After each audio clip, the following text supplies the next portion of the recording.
In recent years, Burkina Faso has surprised the world by looking for bold and creative ways to overcome its financial and technological limits in infrastructure.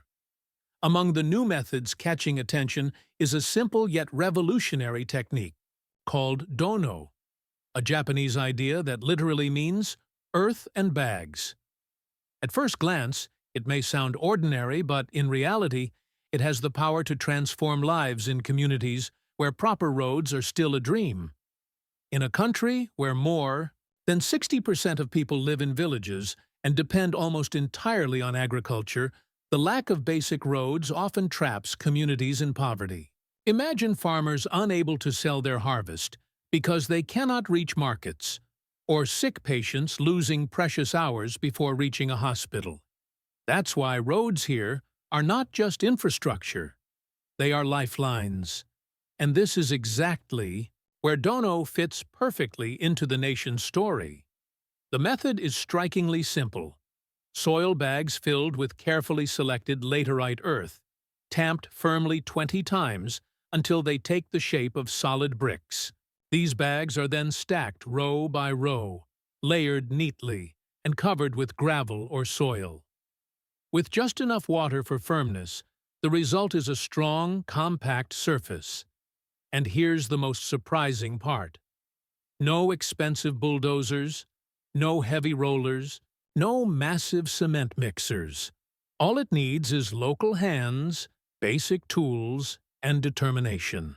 For a country like Burkina Faso, where budgets are tight and machinery is scarce, it's a breakthrough.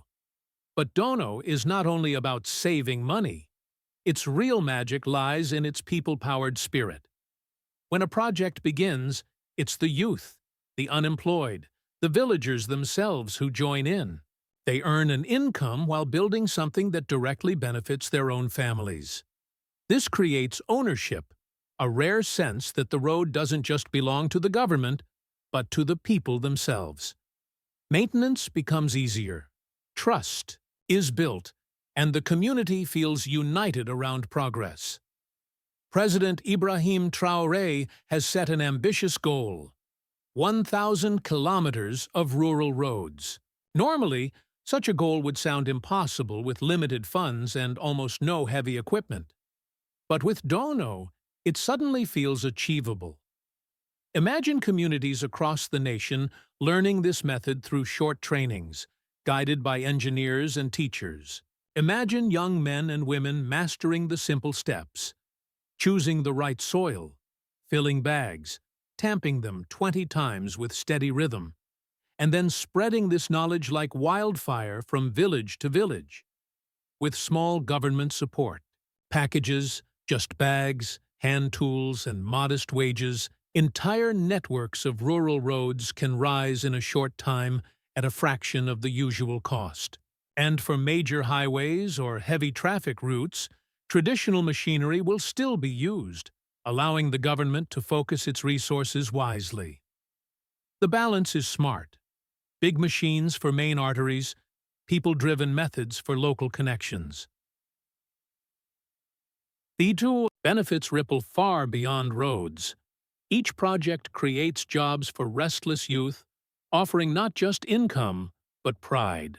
Farmers gain easier routes to sell crops, reducing losses.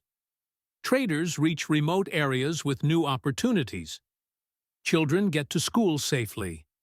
Patients find quicker access to hospitals. And yes, even the army and security forces can move faster, strengthening national defense in the face of growing threats. A simple soil bag becomes more than just dirt and fabric. It becomes a shield, an opportunity, and a bridge to hope. Of course, limitations exist. Dono roads won't last as long as asphalt, nor can they carry endless streams of heavy trucks. They need periodic care.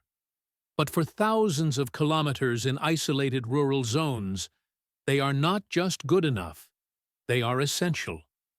The alternative is no road at all. And in this context, the choice is clear.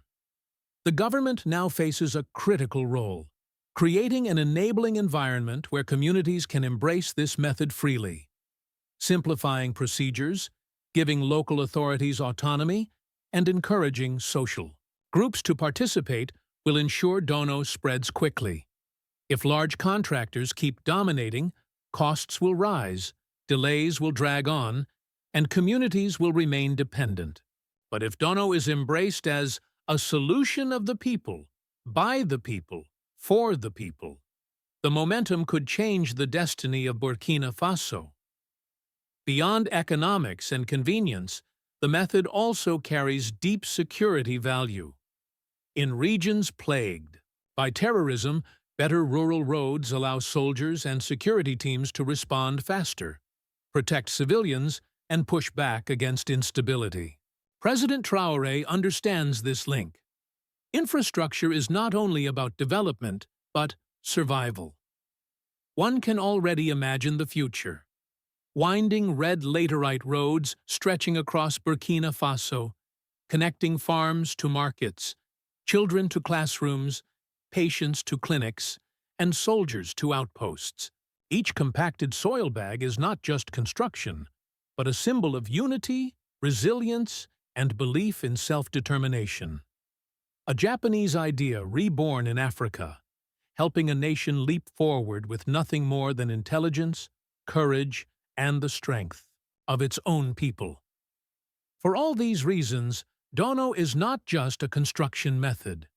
It is a strategic weapon for community development, job creation, agricultural growth, security reinforcement, and above all, national pride. In a land full of challenges, sometimes the simplest ideas carry the greatest power to change destiny.